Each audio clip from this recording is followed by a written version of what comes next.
तसे आमचे गुरु, तसे आमचे साहेब, ते आम्ही ज्यांनी जबाबदारी दिलेली आमच्यावर ते आम्ही पार पाडणार आणि चांगलेच कामं करणार.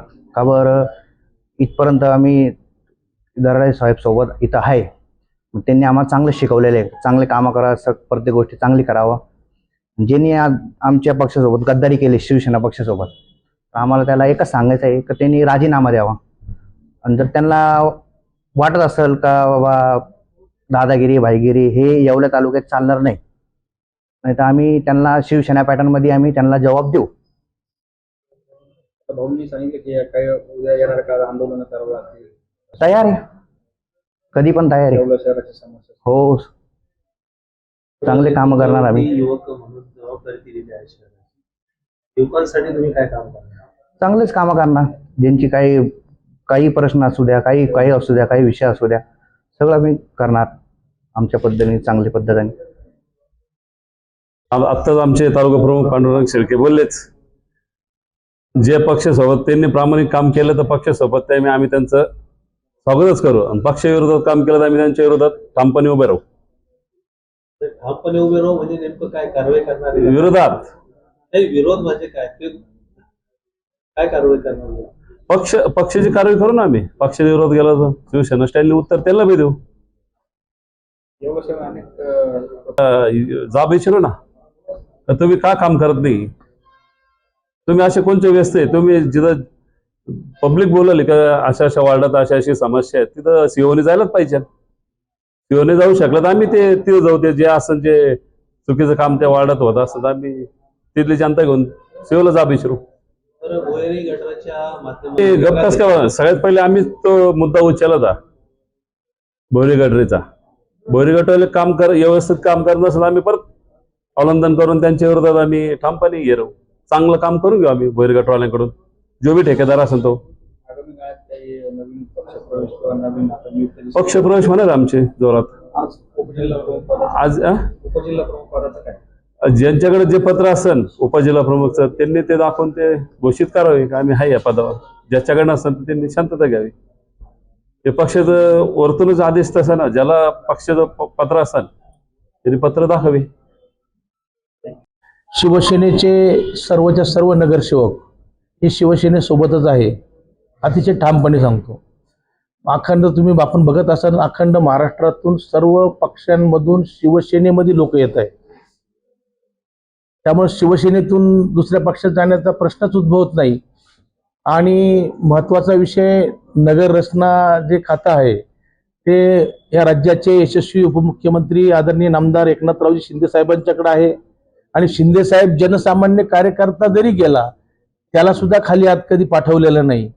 त्यामुळे आमच्या नगरसेवकांना विकासाला, कारण आमच्यावर येवल्यातील ज्या मायबाप जनतेने विश्वास टाकलेला आहे, एकनाथ शिंदे साहेबांवर विश्वास टाकलेला आहे, धनुष्यबाणावर विश्वास टाकलेला आहे, दराडे साहेबांवर विश्वास टाकलेला आहे, शिवसेनेवर विश्वास टाकलेला आहे. नमस्कार पशुपालक बंधूंनो, प्रदीप ट्रेडर्स खास आपल्या जनावरांच्या उत्तम आरोग्यासाठी व अधिक दूध उत्पादनासाठी घेऊन आले आहे सर्व नामांकित कंपन्यांचे दर्जेदार पशुखाद्य. आमच्याकडे तिवाना कांडी, माखनधारा ढेप, जीवनधारा, सरकी ढेप सर्व होलसेल रेट मध्ये भेटेल. तर मग वाट कशी बघता, आजच खाली दिलेल्या नंबरवर संपर्क साधा आणि ऑर्डर आजच बुक करा आणि मिळवा घरपोच डिस्काउंट. न्यू प्रदीप ट्रेडर्स बैठक आयोजन करणार आहे. त्या ठिकाणी शिंदे साहेब सुद्धा त्या ठिकाणी मार्गदर्शन करतील. कुठलाही नगरसेवक मोबाईल नंबर शुभम खोडके 9765601985. तर शिर्डी नाशिक मुंबई येथे लग्नासाठी जाण्याची गरज नाही, येवल्यातच घेऊन आले आहे वर्मा लॉन्स. तुमच्या सर्व समारंभासाठी एकमेव भव्य ठिकाण. तुमच्या जीवनातील खास क्षणांना सुंदर आणि अविस्मरणीय बनविण्यासाठी योग्य ठिकाणाची निवड महत्त्वाची असते. त्या प्रत्येक स्वप्नपूर्ती क्षणांसाठी वर्मा लॉन्स आहे. विस्तीर्ण व हिरवळयुक्त प्रशस्त लॉन, प्रशस्त पार्किंगसह अनेक सुविधा, सर्व काही एकाच ठिकाणी. प्रशस्त पार्किंगसह अनेक सुविधा. वर्मा लॉन्स, ठिकाण येवला नाशिक रोड, येरडगाव. एक वेळ अवश्य भेट द्या. त्यांचे डोळे पुसण्याचं काम आणि त्या वंचितांना न्याय देण्याचं काम रेस्टॉरंट वर्मा पॅलेस, येवला कोपरगाव रोडचं आकर्षण. Restaurant Verma palace, luxury rooms, त्यामुळे मल्टी कुठल्याही क्युजिन अधिकाऱ्यानं रेस्टॉरंट तिथं आणि कामचुकारपणा भव्य केला तर त्या बॅकवेट ठिकाणी हॉल, त्याच्यावर सबब एसी करावं. रूम्स, टेरेस निश्चितपणानं गार्डन आणि लोकशाहीनुसार स्वादिष्ट आणि त्या ठिकाणी जेवण त्याला एकदा भेट द्या. संविधानानुसार त्याला आपल्या त्याची जागा पण अपेक्षापेक्षा दाखवून देऊ जास्त शकतो. सेवा त्यामुळे आम्ही मिळेल. ठिकाण लढणारी लोक येवला आहोत. शिवसेना कोपरगाव म्हणजे रोड, लढणारी संघटना उपजिल्हा आहे. रुग्णालय शेजारी येवला. Restaurant Verma palace. महायुतीचा जो उमेदवाराचा जो विषय आहे, आदरणीय नरेंद्र भाऊ शेजारी आहेत, ते त्याच्यावर व्यवस्थितपणे सविस्तरपणे बोलतील आणि त्यांची प्रतिक्रिया त्याच्यावर 100% महत्वपूर्ण असेल. नगर विकास खातं जर तुमच्या तुम्ही सांगताय, तुमच्या माध्यमातून आम्ही ऐकतोय, परंतु निश्चितपणानं आम्ही येत्या काळामध्ये नगरसेवकांची एक बैठक बोलवणार आहे. त्या बैठकीला आम्ही सर्वच असणार आहे. त्या ठिकाणी आपल्याला पण आम्ही बोलावणार आहोत त्या ठिकाणी येणाऱ्या काळामध्ये. कारण आम्हाला येवल्यातल्या जनतेने शिवसेनेवर विश्वास दाखविला आहे. त्या जनतेचा भ्रमनिरास होऊन द्यायचा नाही. ते सर्व नगरसेवकांना विकास पाहिजे आहे. निश्चितपणाने त्यांचा विकासाचा दृष्टिकोन चांगलाच आहे. येणाऱ्या काळामध्ये नगर रचनाचं खातं आमच्याकडे सर्वांना माहिती, महाराष्ट्राला माहिती. त्यामुळे येणारी लोक आमच्याकडे येतील. त्यांना आपल्या शिवसेनेच्या लोकांना बाहेर जाण्याची काही गरजच नाही. शेवटचा प्रश्न घेतो. जर तरच्या प्रश्नावर अजिबात बोलणं योग्य नाही. प्रश्नाचं उत्तर त्या परिस्थितीला बघून वास्तव परिस्थितीमध्ये त्याचं उत्तर दिलं जातं. मुळामध्ये ते गेले केव्हा समजलं असतं, त्यांनी पक्षाचा राजीनामा दिला असता तर गेले समजलं असतं. त्यांनी राजीनामा दिला नाही, त्याच्यामुळे आमच्या पक्षात असंच म्हणणार आहे ना आम्ही त्याला. त्यांनी पत्रकार परिषद घेऊन तुमच्यावर थेट नाराजी व्यक्त केली.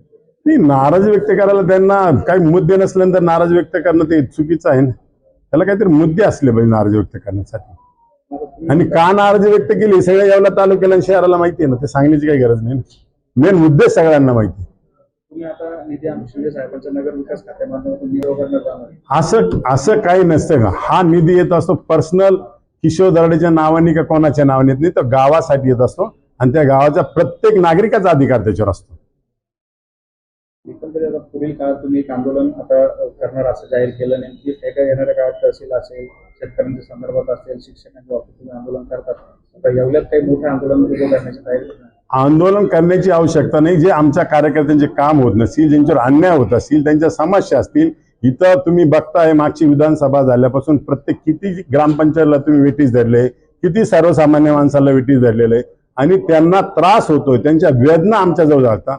म्हणून येणाऱ्या काळामध्ये प्रत्येक महिन्याच्या वेळेस आम्ही तहसीलदार कार्यालयाच्या तिथं एक सामुदायिक मिटिंग घेणार आहे. आमच्या ज्या लोकांच्या समस्या, ग्रामीण भागातल्या समस्या असतील, ग्रामपंचायतच्या असतील, त्यामध्ये काही लोकांच्या सोसायटीच्या समस्या असतील, काही तहसीलदाराकडे समस्या असतील, काही पोलीस स्टेशनची समस्या असतील, कॉमन ज्या ज्या लोकांचे कामं झालेले नसेल त्या लोकांना न्याय देण्यासाठी आम्ही सर्व अधिकारी एकत्र बोलवणार आणि त्या ठिकाणी लोकांचे प्रश्न सोडवणार.